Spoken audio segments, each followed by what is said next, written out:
everybody, and welcome to the Torras AI podcast. Today, I'm joined by Naeem Zafar, a veteran entrepreneur and CEO coach. He's a co-founder at Telesense, an ag tech company leveraging AI to prevent grain spoilage. Naeem also advises startups through Concordia Ventures and teaches entrepreneurship at UC Berkeley and Northeastern University. Naeem, welcome to the show. Thank you. Thank you, Jody. Good to be here. Good to see you all. Thank you so much. I also know you're in California, so it's kind of early for you. So I really appreciate you being here. And I see you have this big cup of coffee. I love it. Yeah, exactly. We're ready. So, can you share your journey with Telesense and its mission with what is called AgTech? Yeah, I think maybe even pull back the lens and bigger picture. So I grew up in Pakistan and I came to USA to study electrical engineering. So after working 10 years as an electrical engineer, 10 years as a marketing person, I focused on management.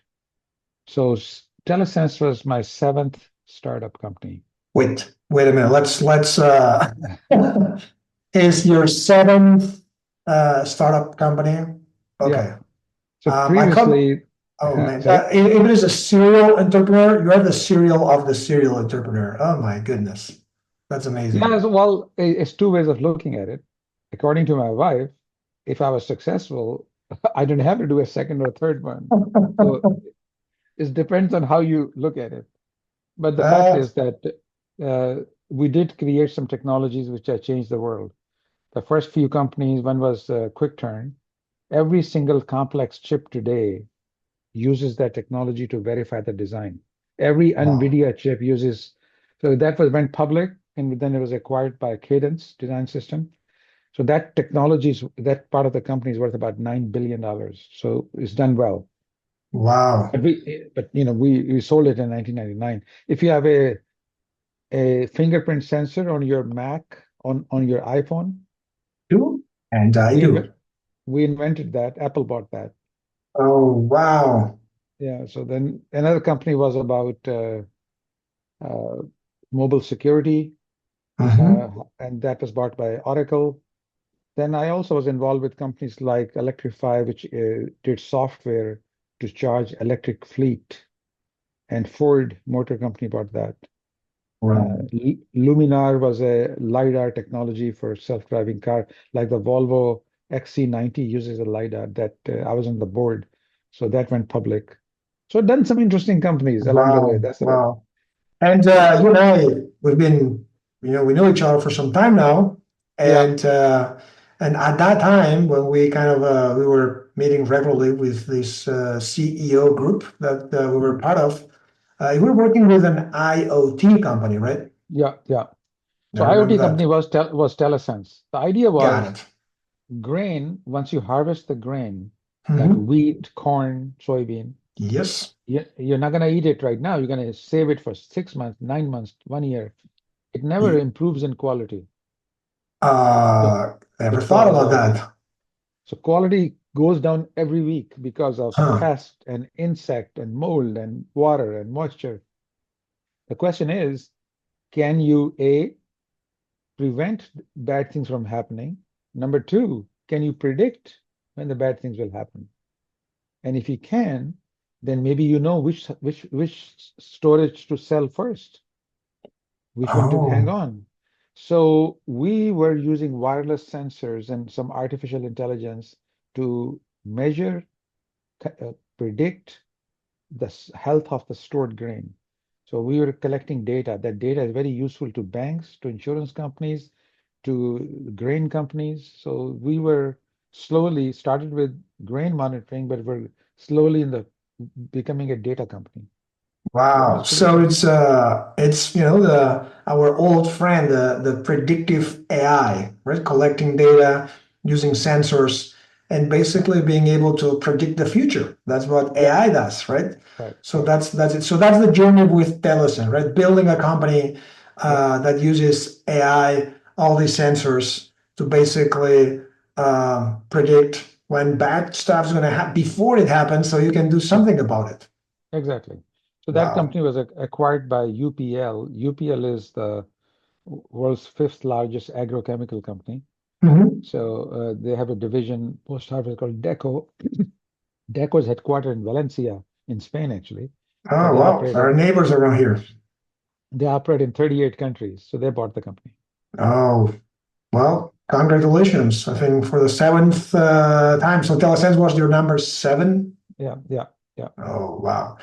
Now I was So, not the CEO of all of them. I was CEO of five of them. okay. But but you're part of the team, so that's Yeah, good. yeah. Oh, only five? Come on. That's impressive. And when we talk about AI, it's for most of our listeners, they don't associate agriculture and AI. But for what you are telling, that makes a lot of sense, right? Yeah, yeah, yeah. So in this company, we looked at first other problems. For example, we were looking at every machinery which rotates needs to have service. Yes.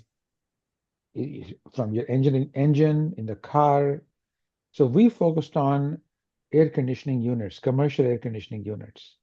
We also looked at bottling plants. So everything which rotates, can you listen to the sound and the temperature continuously, and you begin to see that it's getting gur, gur, gur, gur, gur, gur, gur, something will bad will happen. Oh, So we're using machine learning to predict when bad things will happen before they happen, so you can schedule the maintenance and not be surprised. Oh, it broke.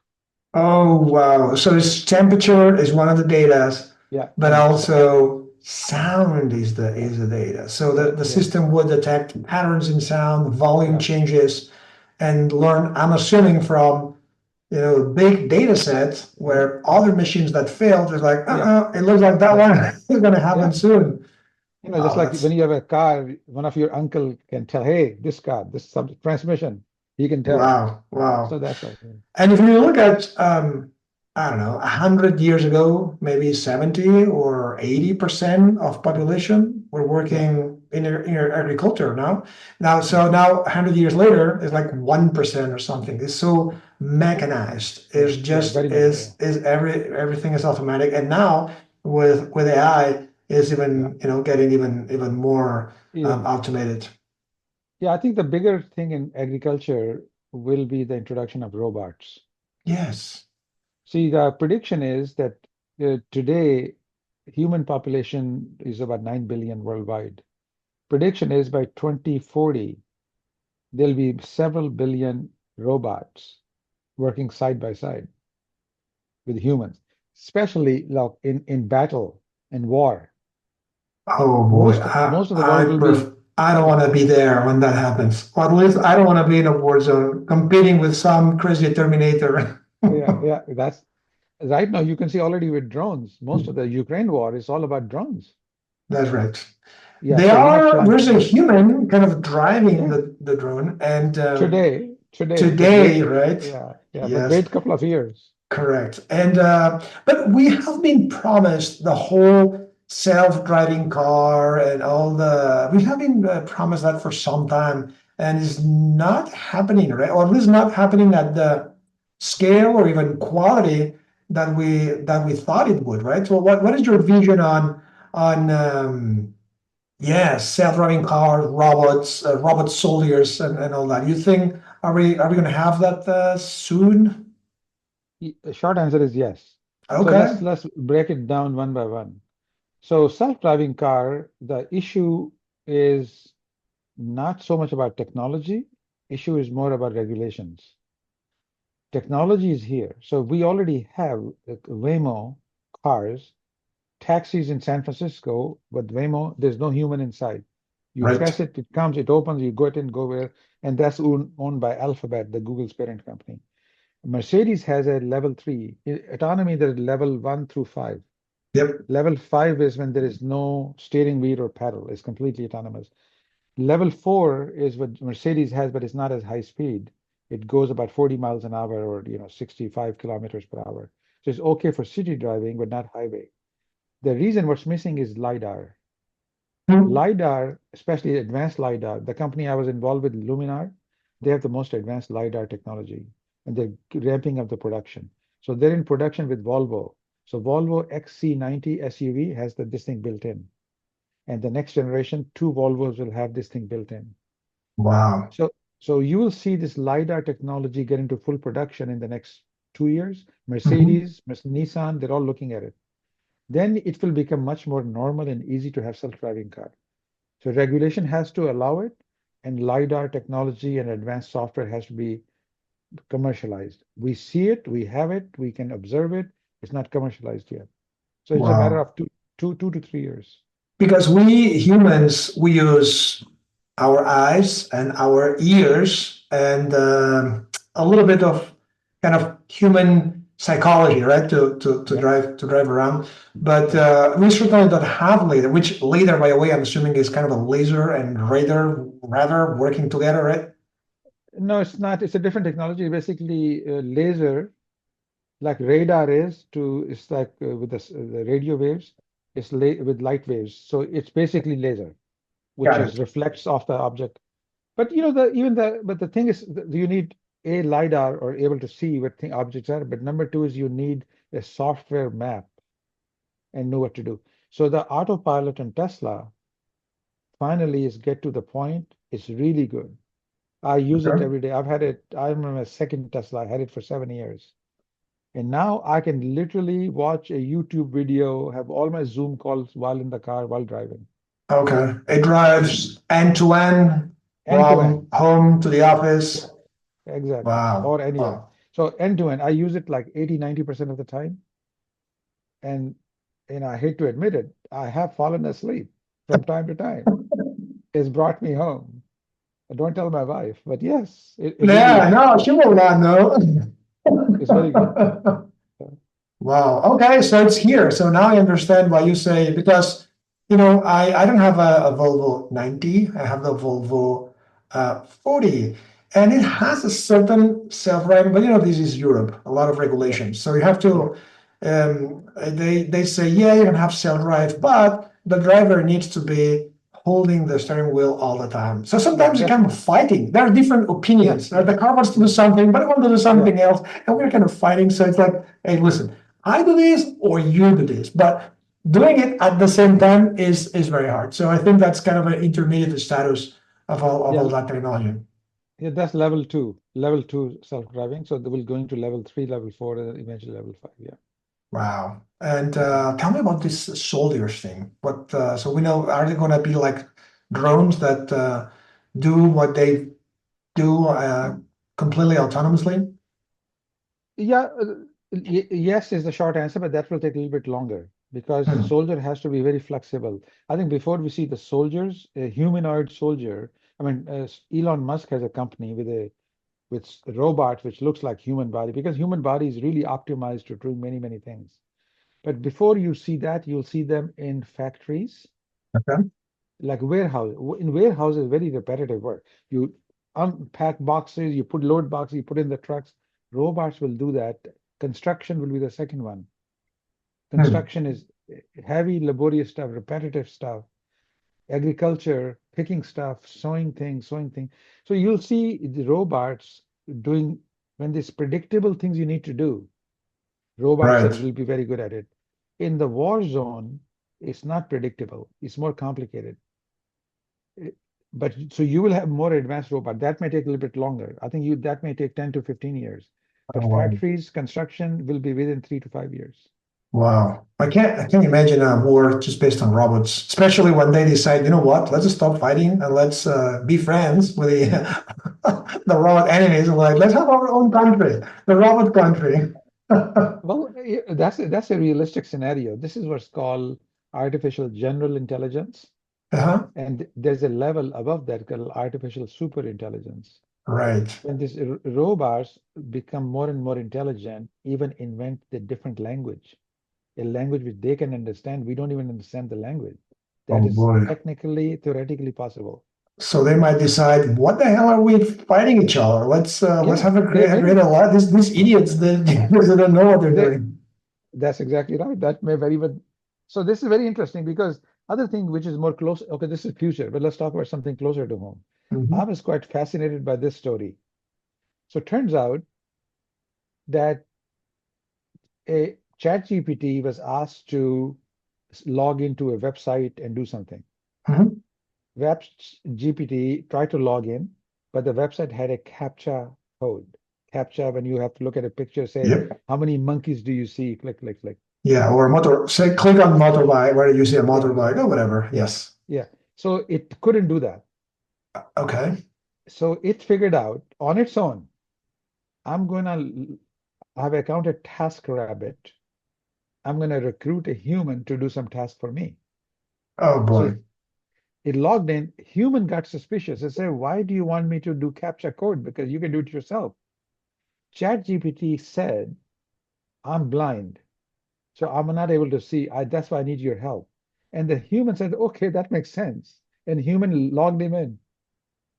Now, this is Wow. not very advanced. This is at the early stage of AI. If AI can convince you to do some action for you, imagine advanced AI, it can convince you to vote against your best interest, elect the wrong politician, decide to take some action which you don't want to take. It will be very convincing. Oh So what is, man. how do you differentiate? Is it AI? Is it really your wife trying to convince you, or is it AI? Oh, that's and do you think that's happening to some extent right now? It's happening. This is why the elections, the way that America is divided between this right and left, a lot of that were bots trying to feed people what they wanted to believe, try to amplify what they were told. Each person was being fed a barrage of information to change their mind. It was Hmm. very successfully done in US and other countries. There's a whole, we have a huge problem. So there's folks in the left, folks in the right, and as they're being feed their own food, they're just getting, away, away, Yeah. well, but it's nice that ultimately there's a country, right? Everybody Mhm. votes, and then there is one of them is going to run the country for the next 4 years, hopefully But peacefully. hopefully peacefully, but there are a lot of new problems coming up too, which we haven't figured out a solution yet. Oh yeah, absolutely. Like which one? Well, this again is society division, people talking to, not listening to each other. We are the most sophisticated communication tools, but people are not able to have a conversation, intelligent conversation. So let's go back and connect the dot. And this, I was listening to Yuval Noah Harari. I love Yeah. his books. So you know what he was saying that the most important job we gave to AI was not the driver or soldier or whatever. It was the newspaper editor. Hmm. What people read today, what do people consume? TikTok, Facebook, Instagram? Who's the news editor of TikTok? Nobody knows. It's an algorithm. So if you Right. look back in history, what was Stalin's job? Stalin was a journalist, and he was an editor before he became dictator. Same thing with Mussolini. Same thing in the French Revolution. So the one who was the editor is able to shape people's thoughts, Hmm. and which leads to revolution. We have delegated that task to an algorithm. So algorithm is figuring out how do I engage more people? It knows, it's smart. AI. The way you engage people is make them hate something, react to something, or be pissed off. So they keep maximizing that algorithm is working beautifully and it's It hurting us. is. It is. And it is hurting us. Oh my Yeah, goodness. That sounds terrifying. it's terrifying. Yeah, it's exactly right. So this is it's happening right now. Oh man. So you are, besides, all these amazing startups and technologies, you are part of the education Mhm. community, right? So you are teaching entrepreneurs, new CEOs, mentoring and entrepreneurs. So what is your and then we have of course ChatGPT and all his friends, right? So how do you think education is being shaped by all this large language model explosion? So, we are figuring it out. We're learning. how to use ChatGPT. Remember, about 30 years ago, when calculators became cheap and possible, all parents were upset that kids will not learn math. This Right. calculator should be banned in the school. Now we Right. look at that and we laugh about it. Yes. But so same thing is happening with AI. So people think AI, we cannot use AI. People are writing their paper using AI. And I'm encouraging my students to use AI. Huh. So let's say in entrepreneurship, first of all, I designed my new course. My course was I'm teaching a course on AI in business. I Okay. designed the whole course syllabus using AI.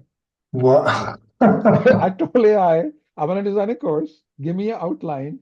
Talk about this section. Give me an exercise. Give me an exam. It did that. So, That's amazing. but point is this, that you want to use human creativity to go beyond and use the tools available. Suppose you were starting a new business. Mhm. Suppose this business is about, let's say, how do you create either even a new drug, but even that's more complicated. Let's take even something simple. You want to even open a hair salon. Okay. Where should you open it? What services should be offered? What should be the pricing? What's the menu look like? You need to interview like a 50 to 100 customers to understand what do they need, what's missing. But you Right. can start interviewing tell ChatGPT or Llama or a Meta that I want you to become a store owner. You have been running the store for 15 years. You're located in this place. I'm going to ask you a bunch of questions. Give me precise answers. So you have to discover prompt engineering. Hmm. So you have to do enough prompt engineering so it becomes the persona what you want. Now you start the interview. So you can in one evening interview what will be equivalent of 1,000 people Wow. simply by interviewing ChatGPT to have them become that persona. Hmm. When and then you have a lot more better understanding. This would have taken a month otherwise, or maybe 2 months. Anything is real, or it's kind of a well-sounding number of sentences, but you might miss some of the important nuances that Yeah, deputy might be too generalist, maybe. it could be. So your job is to validate, but you're Of not course. starting from a zero. So you Hmm. still have to do that, but you still can do so just like driving, you will keep your hand on the steering wheel and sometimes you use it, but most of the time it's pretty good. Yeah. So, and again, the trick is prompt engineering. You have Hmm. to, I mean, when I use ChatGPT and Gemini, I'm fighting with them. Hmm. I'm not giving a command, say, I give maybe 30 commands. And then I say, I don't like your answer. These answers are too generic. Give me numbers, give me examples, give me use cases. And it works with me. So if Hmm. you have to wrestle the bear to the ground, don't just Right. say, give me something, it'll give you something generic, but you have to keep fighting with it. Correct. But yeah, and I wrote this article a few weeks back where I was comparing, kind of a traditional software engineering is like driving a car, right? So you are with your Python code or your JavaScript code, whatever, and you want to turn right, and it turns right? Now, using ChatGPT and this kind of models is more like riding a horse, right? You want to go right, but the horse has an opinion as well, right? So you have sometimes have to fight with it, and you have to Yeah, negotiate with it yeah, if you want the horse to do what you want to do. yeah, yeah. That's a good analogy. Yeah, you're right. So I like what you say with the bear. Yeah. All right, that's amazing. So, and now when it comes to many of our listeners are entrepreneurs, right? And they're starting their own business and trying to get there. So, what do you think are the biggest challenges today when it comes to tech startups? See, the biggest challenge is, in short answer, is to understanding a problem and identifying a white space. Hmm. What do I mean by that? See, white space is when something, people need something and it's not being done right. It's not available. So this means you really have to study why is it the white space? How come nobody's doing it? Hmm. So you identify unmet need, you figure out who needs this more, then you figure out what is their alternative today, then you figure out what's wrong with those alternative, then do I have the skills to fill that in a better way? These 5 questions help you understand, oh, there is a white space. If this Ah, could be done this way, then I can see why these people will be delighted. Hmm. This takes time. This takes able to neurons connect the neurons. It it need to have this aha moment. Most entrepreneurs don't do it. Hmm. They get excited, they jump on a solution without Right. fully understanding the problem. You Hmm. have done it. I have done it. Yep. We all done it. And what you say, well, first makes a lot of sense. So for all the listeners, here we go. You just got a free lesson here. And second, it looks to me that it hasn't changed much for the last 10 years, probably, right? It's like find the problem that you want to solve first. Yeah, it hasn't changed, but it is easy in some way and hard in some ways. Hmm. It's easy in some way because all the resources available online makes it easy to do, and even AI, ChatGPT, and equivalent are making it easy to find. The negative is, since it's easy, everybody's doing it. So there are too many entrepreneurs trying to solving the same problem. So you have to be really special, really good. So in some cases, it is harder because it's easy to start a company today. 10 years ago, it was harder to start a company. So only the most brave one did. Now Hmm. every Tom, Dick, and Harry gets excited, want to be an entrepreneur So their companies are started every day. every day, so easily. So yeah. So And the success rate, how's the funding environment and the VCs and equity guys? How are they doing right now? they're doing well because you see the AI. Okay, so long answer. AI is underhyped. Okay, AI is no under. no overhead is underhead. Underhyped. Okay, that's amazing. And the reason is, if you look back 30 years ago, when internet was coming in 1995, 96, 97, we did not fully appreciate how it will change our lives. Every industry is impacted by the internet, from agriculture to education to commerce to whatever. Everything is impacted. We did not even imagine in 97, 98 what is possible. Yep. This is a bigger tsunami than that one. This will Wow. have more profound impact than that one. We are talking about it. We don't fully appreciate how it will completely change us, every industry, every job. Well, if you look at So, the internet, and then you have GPS, and yeah, then you have smaller computers we call yeah, today smartphones. You yeah, could say, so what? Well, so what? It totally changed the society, right? yeah, yeah, Just these three things. yeah. Imagine Uber, you can order a car. A lot of young people don't want to own a car. Why have the hassle of owning insurance and parking? You just press it, it shows up. Right, right. Even Ford, some more car companies are now talking about a you buy so many kilometers per year plan. You have a 10,000 kilometer plan. You don't have a car. You just keep Oh, using your kilometers or miles as you, like gigabytes when on your internet plan, right? yeah, like your mobile phone at one point used to be like that. Yeah. So this is again changing society. So this is going to be very interesting. So it's changing society. So Abhi, AI, we're just getting started. So your question was, how's the VC thing? VC thing, there's a plenty of money because the opportunities are tremendous. But there's so many companies, there's more money available, but it's harder to get the money because there's so many companies doing the same thing. Which one to fund? So they're waiting longer to see, okay, which one pops up. Oh, I see. It's not like they don't have money or they No, no, don't they have want to plenty of money. invest. Yeah, They have money, they do want to yeah. invest, but it's like now there's Which one? the Yeah, space is so big and there's so many startups popping all the time that yeah, choosing the right one yeah, it takes longer. yeah, That makes a lot of sense. yeah. But Valley is excited. Silicon Valley is blooming, because AI has created so much new opportunities The other and the day, budgets. I saw Anthropic, right? They were announcing this. Is it still in beta version, or maybe it's alpha version? But they call it a model that is they call computer use.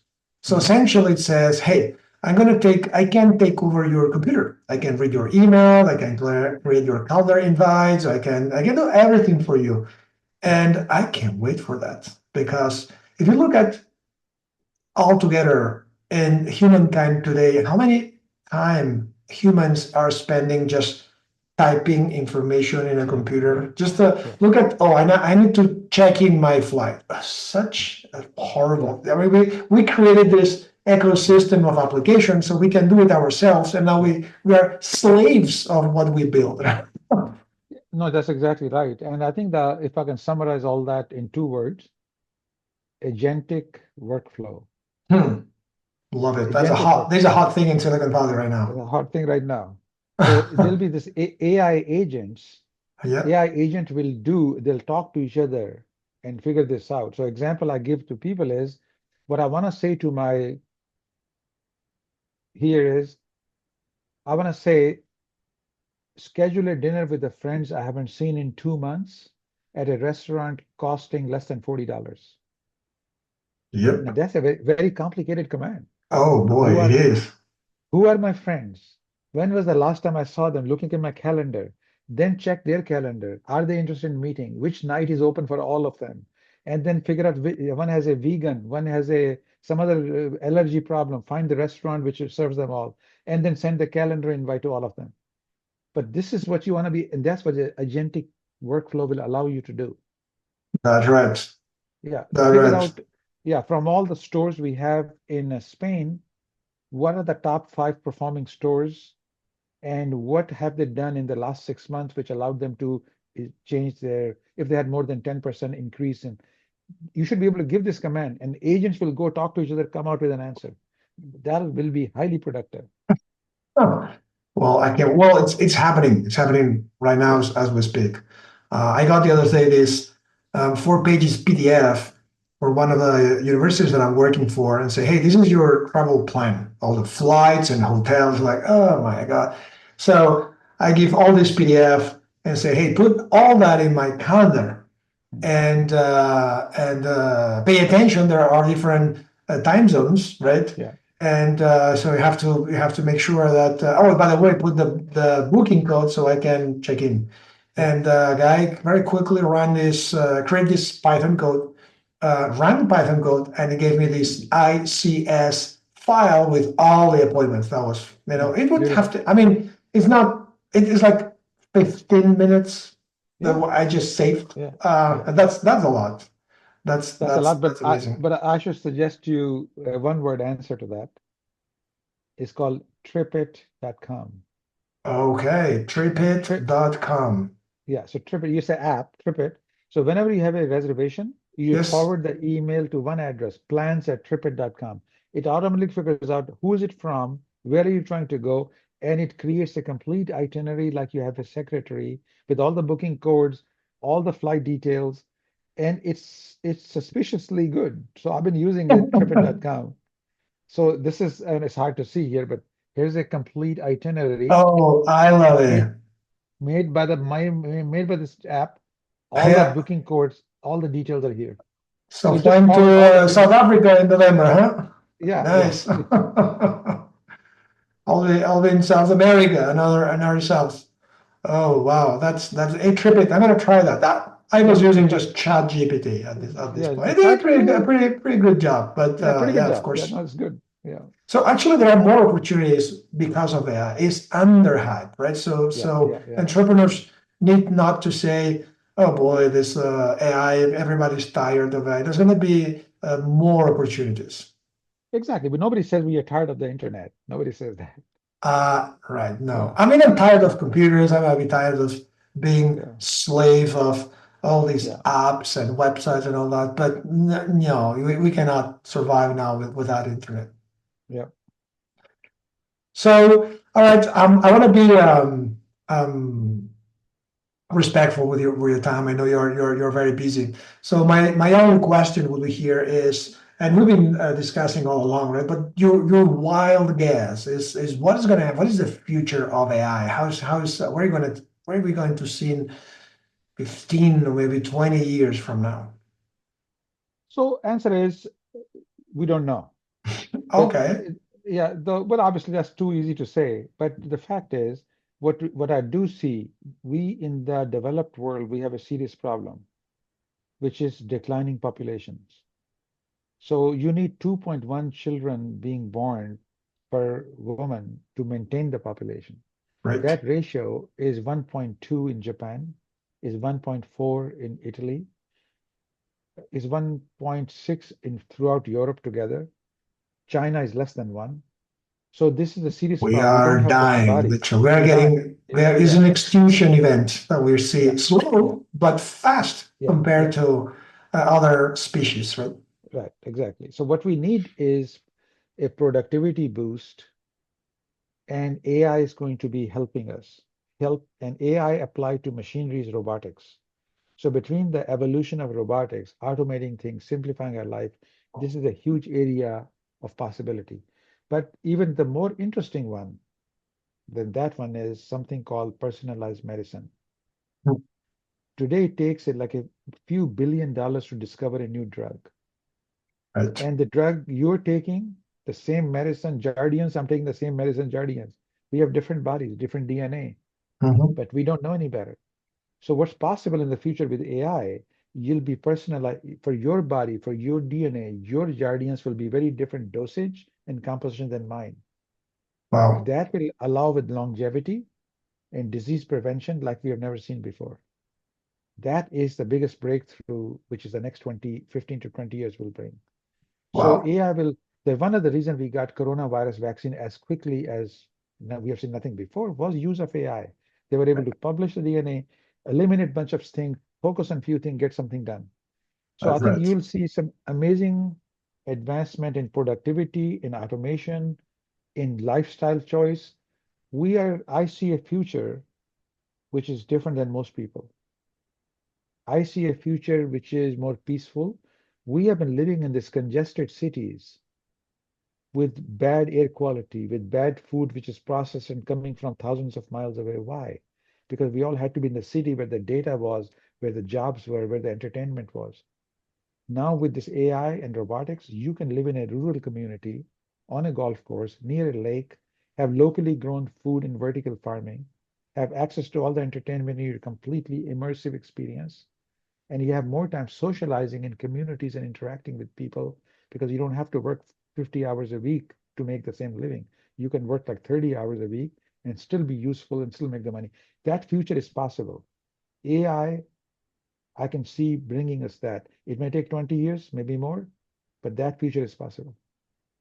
Wow. So inspiring and amazing. Thank you so much, Naeem, for sharing these thoughts for us. And the very last question is for our audience, what would be the best way if they want to know about you, learn about you, and maybe get in touch with you? So the easy way is just Google my name. But the other way is naeemzafar.com, first name, last name.com. It has my podcast episode, has my books. You can also book a session with me because I coach other CEOs and entrepreneurs about difficulty of running a business and life. So I act like a sounding board. So that's it. So naeemzafar.com is a good way to find me. That's amazing. And Naeem, I consider my friend and also my coach, and you've been really a guide for me. So thank you so much for this time and for all the years of friendship. Yeah, thank you very much, Jordy. Good to see you again. Thank you. All right, and for the audience, stay tuned. We're going to have a very exciting episode, maybe in a couple of weeks. So don't forget about this podcast. We're going to be back. Thank you.